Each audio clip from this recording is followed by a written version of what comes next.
tal? Este nuevo día biofísica vamos a hablar, su servidor el Dr. Tawara, sobre lo que es la diabetes.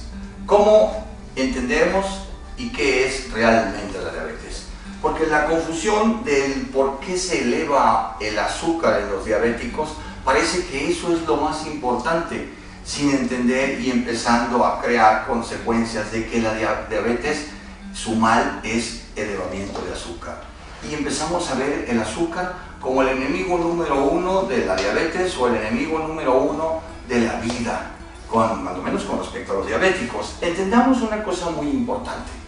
La diabetes, igual que el azúcar es importantísimo para la vida, puesto que estas energías que ocupamos a través del metabolismo de esta glucosa, de estos carbohidratos, es como recibimos la energía para nuestro metabolismo. Vamos entendiendo qué significa primero diabetes. Diabetes significa desde Capadocia, como es una palabra griega, que habla de diatos, agua, y betos, el que produce o pasa agua. Entonces los griegos empezaron a determinar que los diabéticos le llamaban a todas aquellas personas que orinaban en demasía y trasudaban en demasía. Cuando esto ocurría en los pacientes, obviamente que se le ponía diabetes. Cuando empezaron a observar los griegos que en la orina que los diabéticos excretaban, se dieron cuenta que en unos tipos de orina, de algunos diabéticos, se juntaban hormigas y en otros no. Y entonces dividieron la palabra o los enfermos diabéticos con dos tipos. El diabetes insipidus porque no tenían azúcar, y diabetes mellitus, y le llamaban mellitus porque en ese tiempo en la Grecia no se conocía el azúcar como tal. Entendamos que el azúcar como tal la conocemos a través de los deshidratamientos de un jugo de una caña que viene de la India, y el azúcar hasta hace muy poco tiempo la conocemos. Realmente anteriormente todo el mundo endulzaba las cosas con remolacha o con miel, por eso le pusieron mellitus. Entendamos entonces de dónde se produce el azúcar que se eleva en una diabetes. Si no entendemos desde la perspectiva médica, biofísica y bioquímica qué es una gluconeogénesis. Gluconeogénesis es que un cuerpo orgánico funcional empiece a producir azúcar a expensas de ¿qué? De dos cosas. Vamos a entender los tres sustratos de los que estamos hechos para entender cómo se eleva el azúcar en los diabéticos, consuman o no azúcar. Vamos a entenderlo de esta siguiente manera. Estamos formados todos por tres exosas. Exosas que le vamos a llamar carbohidratos o glucosa, lípidos o grasas, y proteínas o lipoaminas, que son proteínas aminadas. Entendamos que de esta manera la estructura molecular son idénticas. La diferencia que hay entre una y otra es un radical. El radical que diferencia a lo que es una azúcar o carbohidrato es un radical que le llaman en la química alcohol terminal primario. Alcohol terminal primario. Para que sea glucosa, si está en la derecha o en la izquierda, le llaman L, levógira, o dextro, derecha, o levo, izquierda. Y de acuerdo a la posición de los oxidrilos hacia adentro o hacia afuera, la glucosa va combinando diferentes nombres, como lo que llamamos idosa, manosa, fructuosa, sacarosa, por mencionar algunos. Todos son azúcares, la única diferencia entre ellos es la posición de los oxidrilos que la contienen. Todos contienen exactamente los mismos. En los lípidos, para llamarlo de esa manera, el radical cambia. El radical es un radical con un carbón, un oxígeno y un hidrógeno. Ahora tenemos un radical alcohol, y esos radicales alcoholes hacen la diferencia de que el lípido cambie las características físicas que le atañe el espacio del campo electromagnético del radical. Primero, estos son hidrosolubles y tienen refracciones de luz, conducen electricidad y atenúan un tanto la temperatura. Son características físicas que le atañen cuando ese radical subsiste, por eso se llama glucosa. Cuando los lípidos, ese radical cambia la condición de esta molécula a que, primero, ya no es hidrosoluble, ahora es liposoluble, ya no conduce calor, ya no conduce luz y ya no conduce electricidad, por lo tanto se usa como un aislador. Cambiaron las condiciones físicas de esta molécula al momento de modificar su radical, es lo único que modificó. A esta proteína le llamamos proteína gracias a ese radical alcohol del que mencionaba, por eso le llaman lipoaminas, porque primero tienen ese radical alcohol que le da condición lipídica, más una amina. Esta amina o nitrógeno, le llaman aminas, ureas, nitrogenadas, esta característica le da la condición de ser lipoamina y cambia la condición de ese lípido ahora para ser estructural, conduce de nuevo electricidad, por eso tenemos unas neuronas que son lipoamínicas que pueden conducir electricidad y pueden conducir cosas que antes como lípidos no tenían.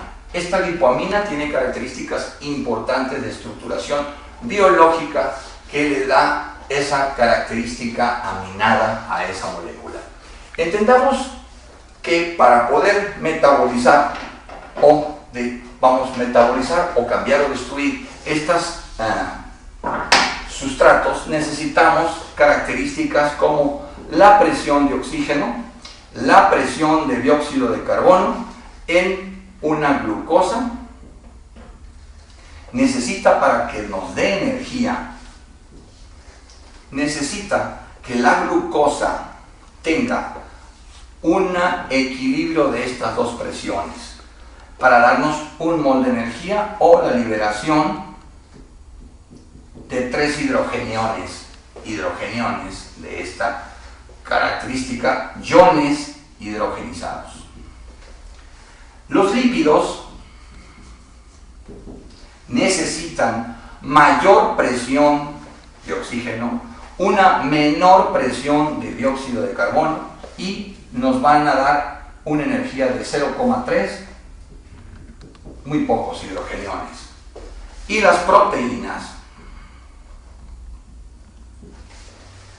para poderse metabolizar y romper, necesitan una menor presión de oxígeno, mayor presión de dióxido de carbono y nos van a dar una energía mayor que las anteriores, provocando una liberación masiva de hidrogeniones a lo que le llamamos acidez. Por lo tanto, en todas las enfermedades que tenemos metabolismos ácidos, vamos a entender que lo que está pasando es que se están destruyendo proteínas. ¿A expensas de qué? Pues a expensas de estas dos condiciones, que el incremento de dióxido de carbono, ya sea en un intestino o en un sistema, ¿quién va a controlar estas dos presiones en nuestro sistema? Pues, para que entendamos más claramente, el dióxido de carbono lo va a dar el volumen de sangre venoso, lo voy a poner con azul y una B. Y la presión de oxígeno me la va a dar una arteria. Entonces el baño de sangre arterial y el drenaje de sangre venosa en un tejido nos va a permitir lograr el metabolismo para que podamos tener la energía de cualquiera de los 3 sustratos. Cuando los 3 sustratos siempre están en un organismo, pero cuando las condiciones de la presión dentro de ese tejido se alteran, como en esta gasometría indica, esta gasometría está en cualquier libro de bioquímica que vamos a entender cuándo y cómo se da, para que podamos tener glucosas, lípidos y proteínas equilibradas y funcionales, dando energía dentro de un sistema biológico. Entonces, la diabetes, ¿qué es realmente? La diabetes ¿por qué se eleva el azúcar o por qué no se puede metabolizar el azúcar? No se puede metabolizar el azúcar aunque la tengas, porque entonces las condiciones de presiones no están equilibradas. Por eso siempre la diabetes se relaciona importantemente con alteraciones de presión, ya sea alta, sobre todo con la hipertensión, o con alteraciones circulatorias importantes. A cualquier edad, a cualquier tiempo y bajo cualquier condición. Cuando empezamos a tener por mucho tiempo alteraciones de estos gases, obviamente las condiciones para poder metabolizar glucosa no se dan. Entendamos entonces cuál es la sintomatología, porque el problema no es que se eleve el azúcar. ¿Cuál es la sintomatología de que el paciente diabético empieza a tener o por qué tiene tantas alteraciones o deterioros? Y empezamos. ¿Qué es lo que empieza a pasar con el paciente? Lo primero que empieza con el paciente diabético es una proteólisis. La proteólisis es una destrucción de proteínas. Y para que se puedan destruir las proteínas, según la gasometría, dice que lo que tiene que haber es un aumento de la presión de CO2 y un decremento de la presión de oxígeno. En todos los pacientes que hacen proteólisis, esto se da.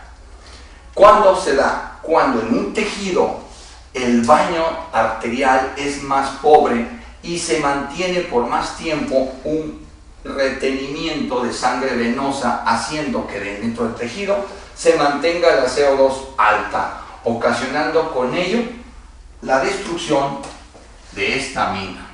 Vamos a entenderlo cómo. Esta amina, un nitrógeno, tiene 7 protones. Un hidrógeno tiene 1, un oxígeno tiene 8. Vamos entendiendo que cuando se rompe, lo primero que se va a provocar es una liberación grande de hidrogeniones, como dice la gasometría. Esta liberación de hidrogeniones va a crear en consecuencia dos cosas. Si sumamos la liberación de estos nitrógenos, 7 más 1 de cada hidrógeno, se dan cuenta que NH2, si el nitrógeno vale 7, el hidrógeno vale 1, pero son 2 hidrógenos, entonces son 9 protones los que tenemos liberados cuando se rompe una amina. Al romperse esa amina, obviamente con tanto hidrógeno libre en ese espacio, vamos a agregar uno más, ocasionando con ello 10 protones. 9 de los que ya sumamos y un hidrógeno más son 10 protones. Bajo ese campo electromagnético dado por esa caída de riego sanguíneo inadecuado a ese tejido, con esos 10 protones el cuerpo empieza a formar moléculas de agua. El oxígeno vale 8, el hidrógeno vale 1 y ahora tenemos agua igual a 10 protones. Cuando la condición de producción de agua a expensas de la destrucción de una proteína o de un aminado, vamos a tener entonces protones, agua y o NH3, amoníacos, urea, ácido úrico. Esos nombres, nitritos, todos esos nombres significan nitrógeno o amoníaco, que va a empezar a ver en ese paciente cuando sus proteínas se empiezan a deteriorar y a destruir.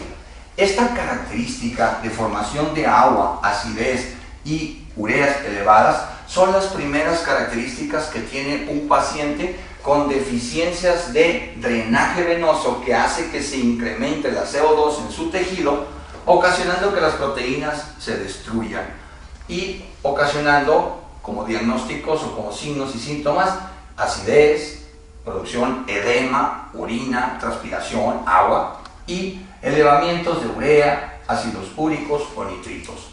Eso es una proteólisis. Hasta ahí vamos entonces trabajando en cómo se destruyó y por qué se destruyó una proteína de un paciente por estas condiciones. Posteriormente, si ya entendimos esto, entendamos lo que continúa. Cuando, gracias a esa acidez y gracias a dos elementos u órganos importantes que son los que ocasionan o controlan esa acidez en nuestro cuerpo, tienen que ser órganos muy alcalinos. En los hombres, próstata, testículos y huesos. En las mujeres, ovarios, úteros y huesos. Esos van a controlar esa acidez. Cuando esa acidez la rebasa y estos órganos, próstata que mencioné, ya no pueden mantener la alcalinidad de esas, controlar con esa alcalinidad de esa acidez lo rebasa y esta acidez viene a actuar ahora con los lípidos. Son 4 hidrógenos. Voy a hacer bajar este radical. Lo voy a dividir en CO, carbón y oxígeno e hidrógeno para simplificar la reacción que van a hacer estos 4. Uno de los hidrógenos lo voy a sumar a este, a A. Y ahora tenemos OH2, o sea, más agua. Más producción de agua, gracias a la reacción de hidrogeniones con alcoholes. La segunda reacción, voy a poner que a este carbón le voy a agregar 2 hidrogeniones y a este oxígeno un hidrogenión más. Y ahora este radical que antes era alcohol es un radical alcohol terminal primario, convirtiendo los lípidos acidificados en azúcar por lipólisis. A esto en bioquímica le llamamos gluconeogénesis. Si gustan, en los libros de bioquímica, hablar de o leer el capítulo de gluconeogénesis, claro, no tan objetivo, no tan preciso, un poco más disperso, poco entendido, pero la proteólisis, la lipólisis, lo lleva a la producción de formaciones de azúcares, nuevas formaciones de azúcares. Eso significa gluconeogénesis. ¿A expensas de qué? ¿Por destrucción de proteína o por destrucciones de lípidos? Vamos entendiendo entonces que cada vez que se rompe un amino en un paciente, iniciando de nuevo con lo que pasamos, cuando se rompen las proteínas, en un paciente aumenta la acidez, produce agua, aumentan las ureas, los ácidos úricos, y al romper los aminados de esa molécula llamada proteína, ahora ¿a cuál de las otras se parecen? Si se dan cuenta, esta proteína ahora es idéntica a un lípido. Y el incremento de los colesteroles, que son lípidos, y los triglicéridos, que son lípidos, vienen a expensas de la proteólisis. Entonces, el colesterol que usted tiene, los triglicéridos que usted se elevan, ¿es porque comemos más grasa? ¿Es porque comemos más chicharrones? ¿O es realmente una alteración metabólica de proteólisis que usted está haciendo? Puesto que si fuesen los chicharrones, si fuese la grasa, lo que incrementa los triglicéridos y los colesteroles en mi cuerpo, todos aquellos que lo consumen estarían elevadísimos, y todos aquellos que no consumen estos, como verduritas y vegetales, no tuvieran nunca colesteroles y triglicéridos elevados. Mas, sin embargo, usted se ha dado cuenta que independientemente de que coma o no grasas, los triglicéridos se elevan. Pero entendemos a expensas de qué. A expensas de una destrucción de la amina, de esta molécula llamada lipoamina, que ahora al no tener este aminado es idéntico a un colesterol o un triglicérido. Y hasta aquí sería lo que le llamamos los diabéticos una diabetes insípida o insípidos, que en su orina no se juntaban hormigas. De ahí entonces que después los que juntaban hormigas es porque producían azúcar, o en la orina iba presencia de azúcares, que estos primeros no tenían, aunque a ambos se les llamaba diabéticos. Entendamos entonces que ahora el lípido, cuando se modifica a ser glucosa, cuando tenemos una limitación en el control de la acidez en nuestro cuerpo a través de la alteración de nuestros órganos alcalinos, como los que ya mencionaba: próstata, testículos en los hombres y huesos, piel, y en las mujeres, además de piel, además de huesos, bueno, también tenemos unos ovarios y unos úteros. Cuando toda esa sintomatología que el diabético va presentando, y entendemos, porque también nos confundimos con el elevamiento y pensamos que el número de glucosa o la cantidad de glucosa en sangre es la que va a determinar el tratamiento, cuando hemos visto seguramente que pacientes con 400 de azúcar o de glucosa andan chiflando en un mercado, andan trabajando, andan haciendo y ni se dan cuenta, hasta que se asustan cuando les toman la muestra. En cambio, también conocemos a otros que tienen incluso hasta 600. La llevan a 600 con sintomatologías muy limitadas. Pero también conocemos personas de 400 o 600 que están en shock.